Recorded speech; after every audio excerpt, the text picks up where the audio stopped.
L'homme dans l'actu, c'est le directeur de la distribution d'Intergestion, Franck Ingels. Franck, merci d'être avec nous. Si vous le voulez bien, on va commencer, puisqu'on est au mois de décembre, par faire un bilan de l'année des SCPI. Quelle est votre lecture du marché ? Je poserai ma première métaphore, c'est que j'adore ça, c'est de la banquise. Il y a un peu, le marché a beaucoup changé en immobilier, en SCPI. Il y a un effet de rupture de banquise avec ceux qui ont un peu coulé, ceux qui dérivent gentiment et puis ceux qui ont pris un courant porteur. Donc c'est intéressant de pas mettre le marché dans le même panier, enfin tous les œufs dans le même panier d'une certaine façon, et puis d'aller sur une logique des maisons qui fonctionnent bien aujourd'hui, qui captent la performance du marché d'aujourd'hui. Alors on va y revenir. Est-ce que finalement quand même la bonne nouvelle, vous faites référence à la banquise, c'est que ça n'a pas été le Titanic, c'est-à-dire que tout n'a pas coulé. Si on regarde effectivement le marché, il y a des SCPI qui se sont bien comportés alors que d'autres étaient en difficulté, notamment sur le marché secondaire. Je voudrais avoir votre regard aussi sur les différents réseaux de distributeurs. Intergestion travaille avec des banquiers privés, avec des conseillers en gestion de patrimoine. Est-ce que vous avez vu des différences de comportement entre distributeurs ? Oui, c'est vrai que c'était assez éclairant. On a vu un monde bancaire plutôt de la banque privée qui a freiné, qui a pas mal stoppé pour des raisons de valeur, peut-être aussi pour des raisons de maison aussi en interne qui avait mis un peu les freins sur la SCPI, sur l'univers des CGP. Et c'est un univers qu'on connaît très bien chez Intergestion. Les flux ont continué. Les besoins des patrimoniaux des clients sont généralement pas solubles dans l'actualité. Donc sur les besoins long terme, sur la constitution de patrimoine, la solution a perduré. Et on a encore des gens qui ont continué ou progressé dans cette période. Ok, donc les CGP ont toujours été au rendez-vous de la SCPI en 2024. L'une des leçons qu'on a eues très clairement dans cette année, c'était que finalement, on discriminait pas le marché. Auparavant, on disait les SCPI de manière générale. Là, vous prenez l'image de la banquise en disant qu'il y a plusieurs typologies. Dans cet environnement, on s'est rendu compte aussi qu'il était important de regarder les sociétés de gestion. Parce que finalement, une société de gestion qui avait pour actionnaire un fonds, c'était pas forcément la même chose qu'une société de gestion qui était adossée à un groupe familial. Parlez-moi d'Intergestion. C'est vrai que c'est un point important. Je trouve que c'est une bascule du marché de reparler les maisons de gestion, de leur ADN, plutôt que des produits. Et ça, c'est un des points d'intérêt aussi du marché d'aujourd'hui. Sur Intergestion, c'est une société qui a une longue expérience, plus de 30 ans d'expérience. C'est une société indépendante. Peut-être que ça fait aussi une certaine différence. Et puis, deux grands marqueurs forts, on va dire. Un ADN très fort sur, on va dire, la recherche de purger au maximum les aléas immobiliers. Et ça a été très important dans la période. C'est une approche par le locataire, en particulier, une approche par l'usage optimisé aussi des actifs. On parlait beaucoup d'emplacement, nous on a toujours focalisé sur les modèles économiques des locataires. Et puis c'est la recherche et Intergestion d'une double création de valeur. Ça a été aussi important dans cette période. Ce le sera au long cours. La double création, c'est, et on le sait dès l'investissement, aller chercher aussi une stabilité, voire même une progression de valeur immobilière, et puis une distribution régulière. C'est un des débats aussi du marché. Faut-il être très haut? Faut-il être régulier ou irrégulier? Nous, on a choisi la régularité, la pérennité. Ça, c'est un sujet important, la valeur ou la distribution. Est-ce qu'aujourd'hui, dans un environnement compliqué, il y a quand même... On a beaucoup distribué de plus-value dans le passé, en situation de place. Est-ce qu'aujourd'hui, il faut mener ce genre de stratégie ou est-ce qu'il faut dire, d'un côté, il y a la valeur que l'on va retrouver dans l'évolution du prix de la part et la distribution qui, elle, a vocation à venir avant tout des revenus fonciers qui sont dégagés par la société? Nous, on a tendance en tant que gérant à penser que la distribution doit émaner principalement des loyers, de la mécanique locative de la SCPI. Donc la puissance d'une SCPI, c'est avant tout la qualité de ses loyers. Donc la plus-value, ça peut être des réorientations stratégiques, ça peut être la prise de plus-value justement sur un marché de manière ponctuelle, mais l'idée, c'est d'aller chercher quand même de la distribution.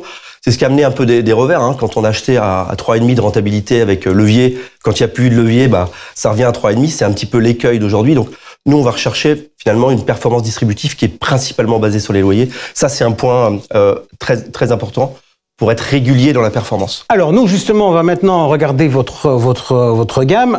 Donc si on se focalise sur les deux principaux produits qui sont ouverts, il y a Crystal Rent et Crystal Life. Si vous le voulez bien, on va commencer par parler du premier, le plus ancien, Crystal Rent. Déjà, vous nous rappelez en deux mots ce qu'il fait ? Alors Crystal Rent, c'est une SCPI qui a aujourd'hui plus de 13 ans, qui a toujours eu pour vocation d'investir dans les grandes enseignes de distribution, donc une pure commerce, mais avec un axe très original à l'époque, beaucoup plus couru aujourd'hui. On va y revenir. Ok, si on regarde, elle a collecté l'an dernier? Oui, on a collecté un petit peu moins sur l'univers bancaire, je le disais, mais on reste en collecte largement positive, donc on n'a pas de problème de liquidité. On conserve une stratégie qui a été basée sur les grandes enseignes de distribution alimentaire, une classe un petit peu perdue il y a quelques années, mais que tout le monde veut aujourd'hui pour sa régularité et sa résilience. Jardinerie, bricolage, et puis grande gastronomie française, le snacking, Burger King, KFC, etc. Donc c'est de l'ultra résilience. Finalement, dans le contexte d'aujourd'hui, Crystal rentre avec cette mécanique de grandes enseignes, 5% au long cours chaque année, 14% de hausse de part sur 13 ans. Finalement, c'est l'ultra résilience, le fonds de portefeuille type aujourd'hui. C'est plus forcément les très grands bureaux. C'est avant tout cette classe d'actifs. Donc c'est très recherché aujourd'hui par beaucoup d'acteurs. Vous me dites qu'elle a collecté, j'ai regardé les chiffres, elle a quand même moins collecté que Crystal Life, dont on va parler dans un instant. Je voudrais vous poser la question, est-ce qu'elle a été pénalisée par être considérée comme étant une thématique? Il y a un match aujourd'hui dans le marché, thématique diversifiée. Non, je pense qu'elle a été un peu moins recherchée parce que moins européenne. On avait une stratégie qui était très gauloise, à 100% France aujourd'hui, 15% de diversification en Europe, mais c'est avant tout parce qu'elle fait 700 millions d'euros et qu'on veut diversifier les pays.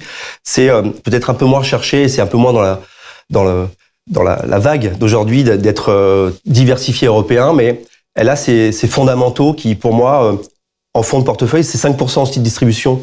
On le verra sur live, c'est 6,50. Donc là, on recherche plutôt des hauts rendements. Mais elle a ses adorateurs. Elle a de plus en plus de personnes qui viennent à elle aussi pour ces questions de résilience, parce que c'est la classe d'actifs qui a le moins été impactée par les baisses. Si vous trouvez une SCPI de plus de 10 ans qui n'a pas vu sa valeur de reconstitution baisser, c'est champagne et c'est pour moi. Il n'y en a pas et il n'y a que Crystal Rent aujourd'hui qui est dans cette posture de stabilité et régularité de hausse de valeur. Alors, vous me parliez de Crystal Life, vous m'avez déjà donné le taux de distribution à 6,5%. Crystal Life, elle fait quoi? Crystal Life, c'est un peu à contre-pied du marché en 2021. C'est une vieille jeune SCPI. Elle a été lancée en 2021. Tout le monde lançait des thématiques à ce moment. On avait lancé une pure diversifiée. Zone euro, c'est une SCPI aujourd'hui qui n'a pas de classe d'actifs majeure, qui peut aller saisir l'ensemble des opportunités de marché. D'accord. L'ensemble, elle a quand même un certain nombre de pieds qui sont importants. On avait fixé 4 piliers. Des grandes enseignes de distribution parce qu'on en est les leaders et les pionniers, et on a une très bonne expertise sur cette thématique. C'est aussi une machine à cash.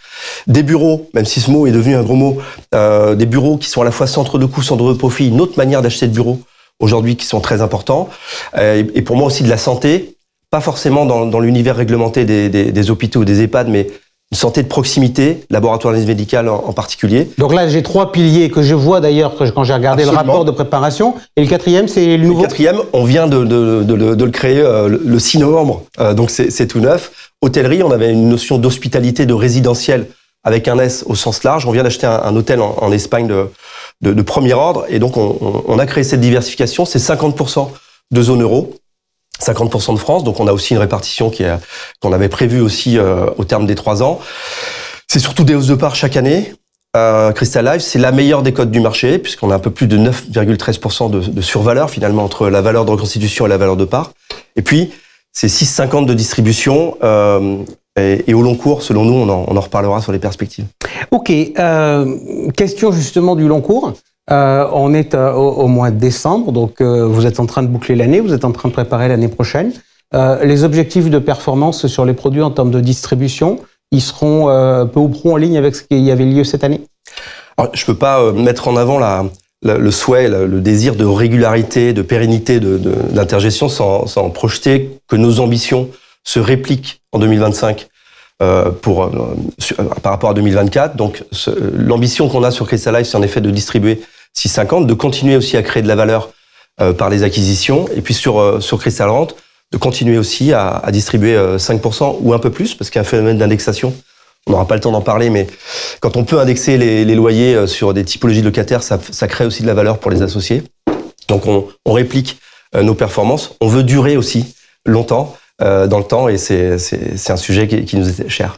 Franck Ingels, merci beaucoup d'être venu parler avec nous SCPI dans cette émission, et notamment de vos 2 SCPI, Crystal Rent et Crystal Life. Tout de suite, le journal décalé de Georges Delataille.